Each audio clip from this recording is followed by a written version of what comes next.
U prethodnom videu smo pričali o tome kako je Jugoslavija bila potrebna Americi kao neka vrsta trojanskog konja u komunističkom bloku. Ona je trebala da bude primer da je moguće otkazivanje poslušnosti Moskvi. Isto tako, zahvaljujući ekonomskoj pomoći sa zapada, materijalno blagostanje koje su uživali Jugosloveni je bilo značajno veće od onoga koje su imale druge komunističke zemlje, što je isto trebalo da izazove nezadovoljstvo u tim državama. Ciljevi Amerike nisu se završavali na tome da pojačaju nezavisnost Jugoslavije kroz vojnu i ekonomsku pomoć. Oni su želeli da osvoje i srca i duše Jugoslovena kroz uticaj svoje popularne kulture. Kažu da je jedan od najvećih trikova Amerikanaca taj što su ubedili ceo svet kako je Amerika New York. Izvesni zadah trulog kapitalizma koji bi Jugosloveni možda mogli osetiti trebalo je biti zamaskiran svežinom žvaka i slatkim ukusom Coca-Cole. Naravno, Jugoslavija nije mogla da postane Amerika, ali to nije ni trebalo. Cilj je bio da se pokaže drugačiji život, kao i da se podstiče želja za njim. Američka popularna kultura bila je važan deo mozaika koji se sklopio i doveo do rušenja Berlinskog zida i pada komunističke ideologije. Nema dela sveta u kome, bez obzira na udaljenost, sistem ili ideologiju, američki uticaj nije ostavio trajne tragove, te je amerikanizacija jedan od procesa koji su obeležili 20. vek. I najvećem protivniku Amerike, kada pomisli na nju, prve asocijacije su Coca-Cola, McDonald's, Disneyland, Levi's farmerke, Hollywood ili kauboj sa paklice Marlboro cigara. Paralelno s uzdizanjem Amerike kao svetske sile tekao je i proces jačanja uticaja i širenja njene kulture, tehnologije, sistema vrednosti i načina života, to jest proces amerikanizacije. Paralelno sa terminom amerikanizacija javlja se i termin anti-amerikanizacija, kojim protivnici i kritičari amerikanizacije žele da opovrgnu njene domete i vrednosti sa ukazivanjem na sudbinu severnoameričkih indijanaca, na atomske bombe na Hirošimu i Nagasaki, na američko delovanje kroz multinacionalne korporacije, NATO pakt i CIA. Samo antiamerikanizacija je uglavnom političko i moralno stanovište, dok je amerikanizacija deo svakodnevice života običnih ljudi. Njena uspešnost se ogleda baš u tome što nije redak slučaj da i najradikalniji protivnici Amerike uživaju pijući Coca-Colu ili pušeći američke cigare. Upravo od druge polovine 20. veka sve češće se u američkoj propagandi lansiraju slike Amerike kao zemlje neograničenih mogućnosti sa superiornom tehnologijom, lagodnom svakodnevicom, sa popularnom kulturom dostupnom svima i kao zemlje u kojoj je za njene građane američki san java. Taj uticaj stizao je i do Jugoslavije, tako da smo svi mi koji smo rasli i formirali se u toj specifičnoj socijalističkoj zemlji bili i deca socijalizma i deca Coca-Cole, to jest bili smo deca Coca-Cola socijalizma. Sve naizgled nespojive stvari, komunistička ideologija i simboli kapitalizma u slučaju Jugoslavije išli su u mnogo čemu zajedno. Mladost u jugoslovenskom socijalizmu prolazila je u zvuke rock'n'rolla. Dečaci su se, osim partizana i Nemaca, igrali i kauboja i indijanaca. Devojčice su imale barbike i vrtele hula hop. Vozili su se skejtovi, pila se Coca-Cola, Pepsi i čekali su se redovi u prvim McDonald's restoranima otvorenim 80-ih godina. Limenka Coca-Cole bila je trofej u kome smo mi, deca socijalizma, držali olovke. Čitali su se Hemingway, Salinger i Scott Fitzgerald.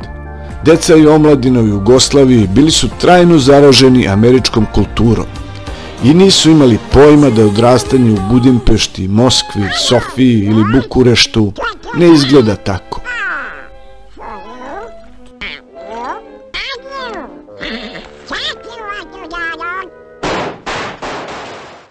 Sećate li se filma Rocky 4 kada Ivan Drago prebije Apollo Creeda, pa onda mora da se umeša Rocky, da bi na kraju Amerika pobedila? Američki filmovi su bili jedno od najmoćnijih i najuverljivijih američkih sredstava za širenje svog uticaja. Filmovi su ne samo umetnost, nego i omiljena zabava, edukacija, propaganda, kao i deo svakodnevice modernog čoveka. Kako je to medij okrenut milionskoj publici, film je imao sposobnost da menja društvo.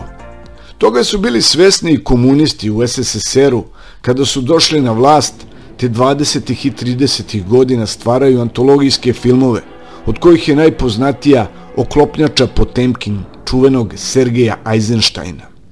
Toga je bio svestan i Hitler, koji je film koristio kao moćno propagandno sredstvo, čiji je vrhunac bio film Trijumf volje autorke Leni Riefenstahl. A toga su svakako bili svesni i Amerikanci, koji su koristili hollywoodsku produkciju da sistematski pošalju određenu sliku Amerike, koju je publika širom sveta upijala i sanjala američki san i u uslovima života koji nisu bili baš američki. U isto vreme postojala je i druga vrsta američkih filmova koja je bila usmerena ka domaćoj publici, sa ciljem da se izazove strah od ideološkog neprijatelja i nuklearnog napada.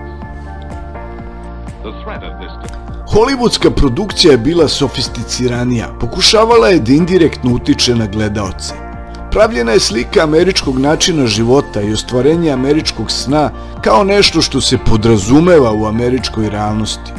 Mnogi istoričari smatraju da je padu komunizma značajno doprinelo potrošačko društvo, odnosno san o punoj korpi u supermarketu u zemljama iza gvozdene zavese. Američki film se smatrao za najboljeg prodavca američkih proizvoda u stranim zemljama. Kuće sa bazenima, veliki automobili, puni frižideri, krcati ormani i raskošne prodavnice, sve to je budilo maštu širokih masa, naročito onih u komunističkim zemljama.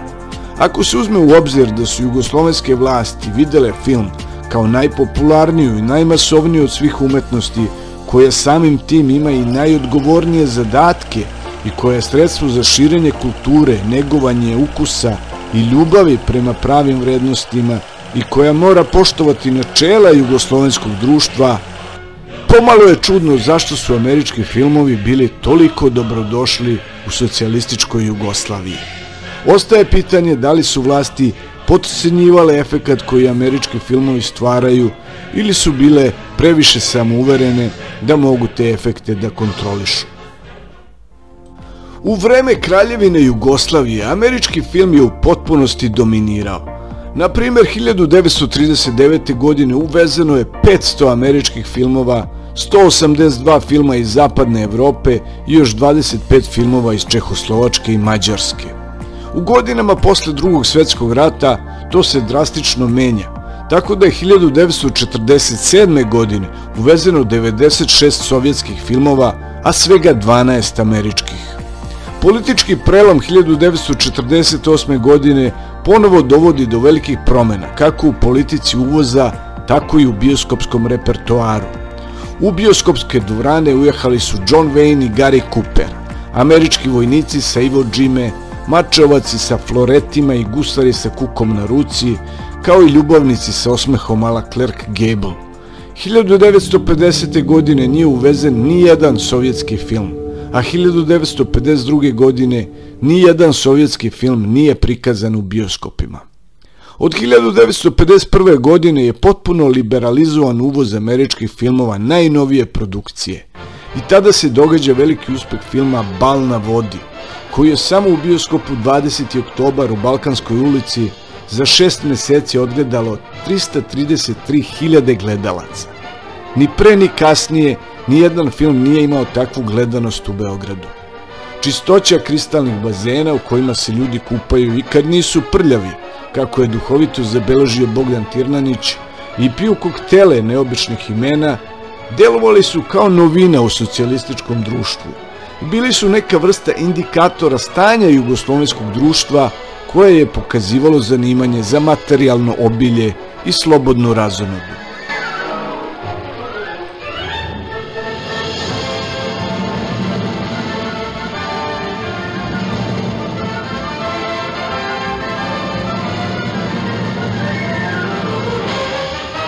Amerikanci su saznali za naklonost Josipa Broza Tita prema filmu, tako da je otpravnik poslova američke ambasade imao za zadatak da sve bolje filmove koje dobiju stavi na raspolaganje maršalu bez ikakve nadoknade. 1952. godine potpisan je sporazum o kupovini knjiga, ploča i filmova dinarskim sredstvima po izrazito povoljnom kursu. To je omogućilo da se američki filmovi uvoze u Jugoslaviju po nerealno niskim cenama. Ti su se filmovi mogli nabavljati iz sredstava tehničke pomoći, te je praktično Jugoslavija plaćala Hollywoodu novcem koji je dobijala od američke vlade. U 60. godinama jugoslovensko filmsko tržište bilo je potpuno otvoreno za strane filmove koji su činili 85% repertoara, dok je domaći film imao udeo od 15%. Kako je zabeleženo u štampi, na pitanje otkud tolika prednost američkog filma, i distributeri i prikazivači filmova su rekli da narod jednostavno najviše voli američke filmove. Iza njih bili su francuski, engleski i italijanski filmovi. A tek krajem 60-ih počinje period kada domaći filmovi postaju najgledaniji i polako potiskuju vesterne, filmove o Tarzanu,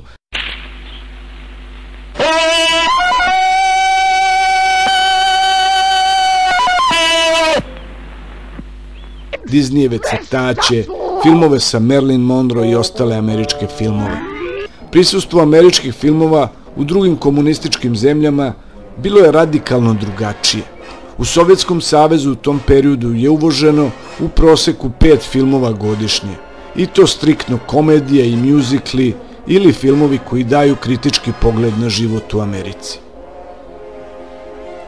Tu postoji izvesni paradoks, pošto su neki filmovi kao što su Buntovnik bez razloga Nikolasa Reja, Na dokovima Njujorka Elije Kazana i Odavde do večnosti Freda Cinemana, koji prikazuju tamnu stranu Amerike, bili zabranjeni za izvoz u Jugoslaviju od strane informativne službe SAD.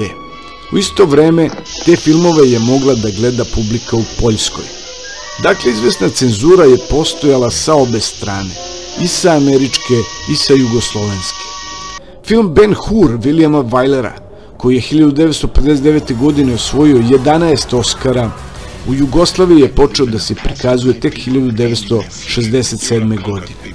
Za ovaj film su jugoslovenski cenzori smatrali da ima previše religije. Filmovi o James Bondu su bili dobrodošli, kao i druga stvorenja koje su se bavila hladnoratovskom tematikom.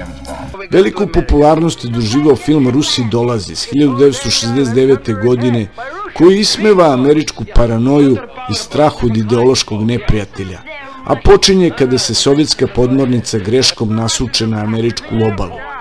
U ovoj komediji su ipak još efektnije ismejani Rusi, koji su predstavljeni u militantnom izdanju, obučeni u crne uniforme i kožne jakne, ili su neki od njih predstavljeni kao plemeniti divljaci koji jedu tortu prstima, a svi su zadojeni mržnjom i nepoverenjem prema Amerikancima.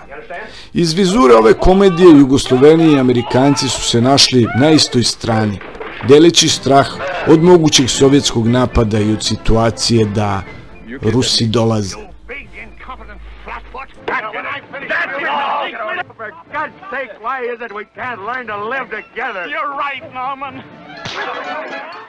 Ono što je pratilo veliku popularnost američkih filmova su i dolasci hollywoodskih zvezda u Jugoslaviju.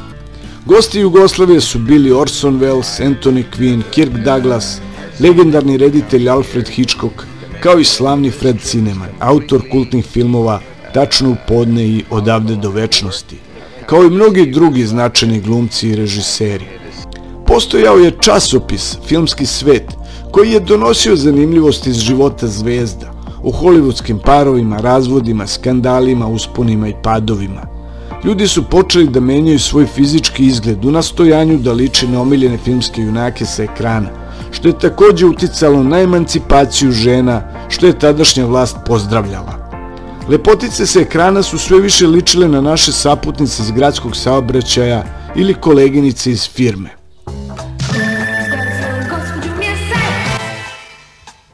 Muškarci su imitirali frizuru koja se zvala Tarzanka, iz filmova o Tarzanu, kralju džungle, koju je nešto kasnije zamenila Brandonka, po frizuri Marlona Branda iz filma Tramvaj zvani Želja.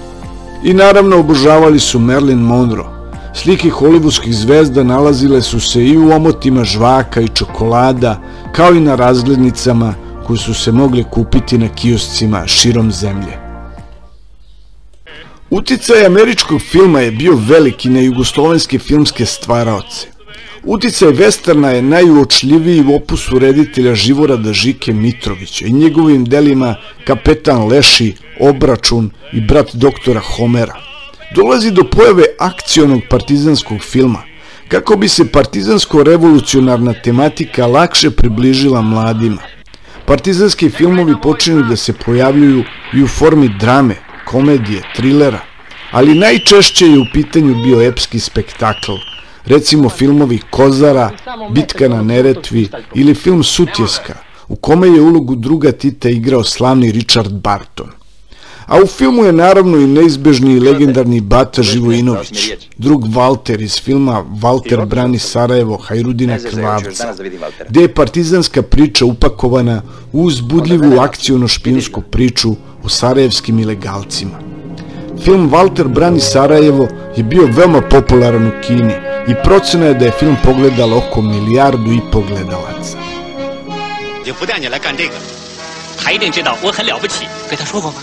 对不起，我忘了说了啊，我自己跟他说吧，好吗，苏里？这主意。 Paralelno sa partizanskim spektaklima i hitovima, kao i sa velikim koprodukcijama, 60. godina se pojavljuju i filmovi jugoslovenskog crnog talasa.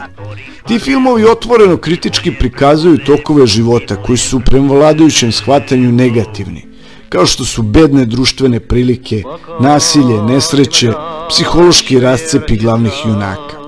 Pojedini filmovi bivaju zabranjeni ili prosto prerano povučeni iz bioskopa, a njihovi autori kao što su Dušan Makavejev, Živojin Pavlović, Mića Popović i drugi, bivaju izloženi pritiscima, što pokazuje stav vlasti da brani svoje ideološke pozicije. Ovi filmovi su nizali brojna međunarodna priznanja na festivalima u zapadnim državama, zbog svojih visokih umetničkih vrednosti, i vremenom vlasti uvidela korist od ovih filmova. Filmovi crnog talasa su pred Zapadom bili dokaz u visokom nivou slobode izražavanja u Jugoslaviji. Autori su čak počeli da dobijaju i najviše državne nagrade. Zauzvrat autori koji su odlazili na festivale na Zapadu bili su manje kritični u svojim nastupima i kritici društvenog stanja nego što su to bili u filmovima. I hvalili su slobodu putovanja i izražavanja koju su uživali u svojoj zemlji.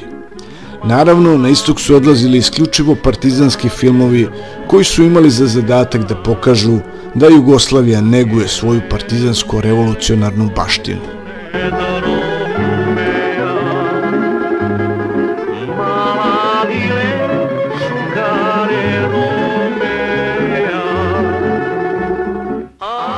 Ćeš da me zezneš? A se zezno tvoj otac kad te napravio, jebo mu ja mater. Što se tiče muzike, sve je bilo moguće. Režim je shvatio da popuštanje ne mora da bude znak slabosti. U cijelom periodu socijalističke Jugoslavije samo jednom se desila cenzura, kada se ispostavilo da se na ploči grupe The Heroes u jednom stihu kaže "Baš me briga šta Lenjin kaže". Rock'n'roll je imao važnu ulogu u gradnji imidža liberalnog socijalizma i bio je prihvaćen kao sredstvo da se mladi drže pod kontrolom. Iako je pobuna bila u suštini rock'n'rolla, puštajući da taj vid zabave bude otvoren i dostupan svima, režim je time uspeo da spreči pobunu u jugoslovenskom rock'n'rollu. Tome je svakako doprinela izvesna autocenzura kod jugoslovenskih rock zvezda, koje nisu izazivale režim pobunom i revoltom, već su birale druge teme, najčešće ljubav. Zauzvrat, dobile su političku podobnost, naslovne stranice popularnih časopisa, objavljivanje ploča i organizovanje komercijalnih koncerata širom zemlje.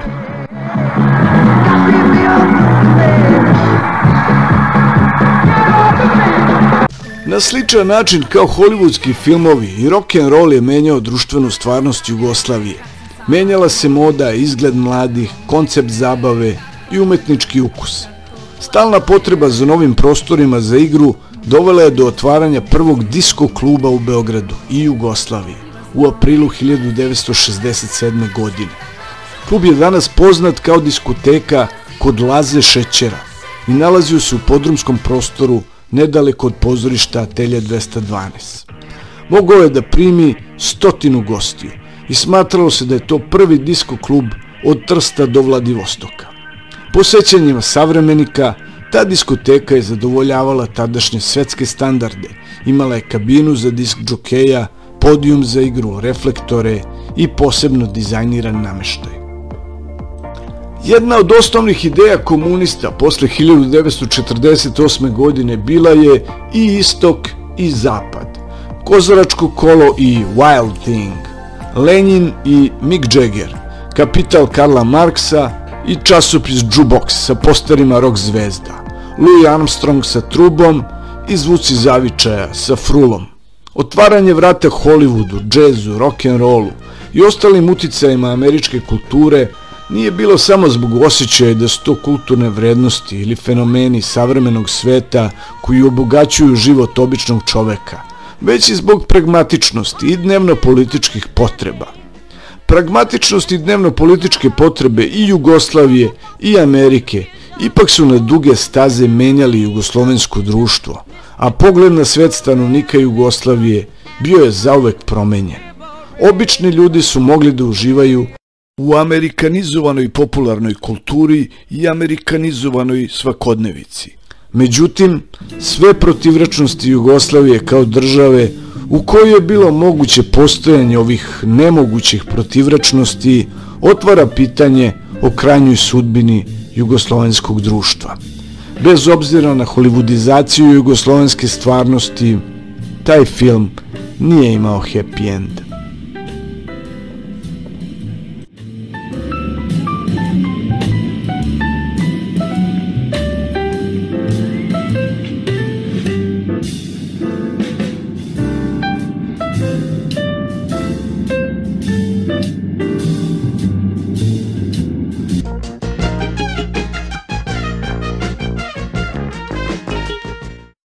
Hvala na gledanju, nadam se da vam je ovaj video bio zanimljiv i od neke vrednosti za vas.